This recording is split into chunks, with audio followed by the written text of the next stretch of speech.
के बारे में सोचती है, सामान्य वर्ग के बारे में सोचती है, क्योंकि इसने बहुत बड़ा आरक्षण दे दिया। उस 15% की आबादी को 10% आरक्षण दे दिया। तो क्या जो मोदी सरकार है ये न घर की रही न घाट की। नमस्कार, हम संजय पांडे और आप देख रहे हैं समाज की बात। आज मैं दो विषयों पर बात करूंगा, एक यूपीएससी के रिजल्ट और दूसरा यूजीसी पर। आप देखेंगे जो ये घमासान चल रहा है। आज मैं अपनी बात इन दो विषयों पर रखूंगा। पहले मैं यूजीसी से हट करके यूपीएससी की बात कर लेता हूं। यूपीएससी के रिजल्ट आए थे और आप देखेंगे जब सोशल मीडिया पे जगह जगह एक ट्रेंड चल रहा है जबरदस्त। और मैं किसी जाति का नाम तो नहीं लेना चाहता, लेकिन मजबूरी है कि लेना पड़ रहा है, क्योंकि उसमें जो आरोप लगाए जा रहे हैं, जो एक वर्ग है खास, वह ये आरोप लगा रहा है कि नहीं किसी जातियों के साथ, ओबीसी की जातियों के साथ भेदभाव हुआ, वो भी कहाँ, इंटरव्यू में। नहीं तो जो ब्राह्मण थे वो टॉपर नहीं होते। इस तरह की बातें आ रही। उनका कहना है कि वहां पर जो कमेटी बैठती है, जो इंटरव्यू लेती है, उसमें ज्यादातर लोग, उनका ज्यादातर क्या, उनका कहना है कि उसमें ब्राह्मण होते हैं और वो जातिवाद करते हैं, जिसके वजह से जो ओबीसी के लड़के हैं वो अच्छा नंबर उसमें नहीं पाते। आप देखेंगे कि अभी अभी जो रिजल्ट आया था उसमें टॉपर ब्राह्मण थे और एक पिछड़ी लड़की यादव। उनका कहना था कि नहीं वो जानबूझ करके 35 से 40 नंबर उनको कम देते हैं। तो क्या वो बच्चे जो अंक पाते हैं, जो एग्जाम दे सकते हैं, तो क्या अपनी बात नहीं रख सकते? इंटरव्यू में उनको इतना नंबर कम क्यों? तो अब जानने वाली बात है कि क्या वाकई जो इंटरव्यू लेते हैं उसमें जनरल कास्ट के और खासकर ब्राह्मण होते हैं? इस पर ध्यान देने वाली बात है। अगर मान लीजिए इन लोगों के इल्जाम में कहीं जरा सी भी सच्चाई है कि नहीं ऐसा भेदभाव होता है, उनको ज्यादा नंबर मिल जाता है, जिससे वो यूपीएससी की जो कैटेगरी है आईएएस वाली फर्स्ट कैटेगरी, उसमें ज्यादातर वही लोग सिलेक्ट हो जाते हैं। बाकी जातियों के लोग आईपीएस या उससे और नीचे आईएफएस आईआरएस में चले जाते हैं। उनका इल्जाम है। नहीं तो अगर उनके भी इंटरव्यू में नंबर 35-40 ज्यादा होते तो कुछ हालात दूसरे होते। ये उनका इल्जाम है। अब सच्चाई कितनी है, तो शायद यूपीएससी को भी इसकी सफाई देनी चाहिए। या जो इंटरव्यू है, कुछ लोग का कहना है कि इंटरव्यू जरूरी क्या है, जो बच्चा इतना नंबर ला सकता है, जो प्री निकाल सकता है, जो मेन में पास हो सकता है और अच्छे नंबर ला सकता है, तो आखिर वो इंटरव्यू में क्यों छट जाता है, क्यों वह बोल नहीं पाता? ये सोचने वाली बात है।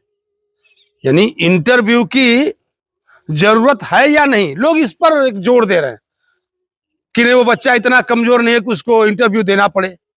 लेकिन देखिए, अब साक्षात्कार तो जरूरी है, तो अब इसके कोई और नियम लगाने चाहिए। या तो जो यूपीएससी है, जो साक्षात्कार का जो पैनल है, उसका नाम सार्वजनिक करे कि कौन कौन लोग उस पैनल में बैठे हुए थे, और अगर हो सके तो अब इंटरव्यू वगैरह को भी शायद आज के बदलते तकनीक के जमाने में एआई वगैरह को दे देना चाहिए, ताकि जो नंबर है उसमें कोई ऐसे भेदभाव का जो आरोप है वो न लगाया जा सके। कहीं ना कहीं जरूर सोचने वाली बात है, क्योंकि समाज में जिस तरह का विद्वेष फैलता जा रहा है, लोगों के बीच में जिस तरह का विद्वेष फैलता जा रहा है, इसको लेकर के जगह जगह चर्चाएं हो रही है कि जानबूझ करके ओबीसी एससी एसटी के बच्चों को पीछे रखा जा रहा है। और हमने कह दिया आपसे कि ये चर्चा हो रही थी कि नहीं कैसे यूपीएससी के रिजल्ट आए और उस पर क्या क्या रोज डेली जो चर्चाएं हो रही वो यही हो रही हैं कि नहीं जानबूझ करके ब्राह्मणों को आगे किया जा रहा है। और उसमें खास बात आ रही है आरक्षण वाली, और आरक्षण में भी आ रहा है उस कोटे की बात आ रही है ईडब्ल्यूएस वाली। उन लोगों का कहना है कि नहीं चोर दरवाजे से प्रधानमंत्री मोदी ने, बीजेपी ने इनको घुसा दिया, और ये जो ईडब्ल्यूएस का जो कट ऑफ है वो ओबीसी से भी नीचे रहता है। उनका इल्जाम ऐसा है, ये आरक्षण की चोरी हो गई। उनका कहना है कि ईडब्ल्यूएस के जरिए जो जनरल कैटेगरी थी उन्होंने आरक्षण की चोरी कर लिया और ओबीसी से भी कम उनके कटा पा रहा है। ये तो तकनीकी पहलू हो गए। उनकी जो बात हो, जो कर, जो इल्जाम है, और यही बात जगह जगह लोग इस पर अपने विचार रख रहे हैं। कुछ लोग तो यहाँ तक करेंगे कि सांसदों को इस पर बोलना चाहिए, संसद में इस पर बहस होनी चाहिए। आप देखे होंगे आरक्षण पे तो तमाम बहस होती है, और आरक्षण में कैटेगरी के अंदर कैटेगरी वाली बात कई बार हो चुकी, और हमने भी अपने कई वीडियो में इसमें कहा था कि नहीं, आरक्षण के बारे में सोचना चाहिए। तो आरक्षण के बारे में सोचना चाहिए, तो मेरा कहना यह था कि नहीं, आरक्षण जिसको मिल चुका है, अगर किसी व्यक्ति के पास कोई सरकारी नौकरी आ चुकी है तो उसके आगे बिल्कुल चौकड़ी मार देनी चाहिए, कट कर देना चाहिए। अब उसके आगे उसको उस कैटेगरी से बाहर कर देना चाहिए, उसके किसी दूसरे भाई को आरक्षण देकर के फिर उसको आगे उठाना चाहिए। ये हमारी राय थी। खैर जो भी हो, लेकिन अब हमने कहा कि आज बात यूपीएससी और यूजीसी दोनों पर होगी।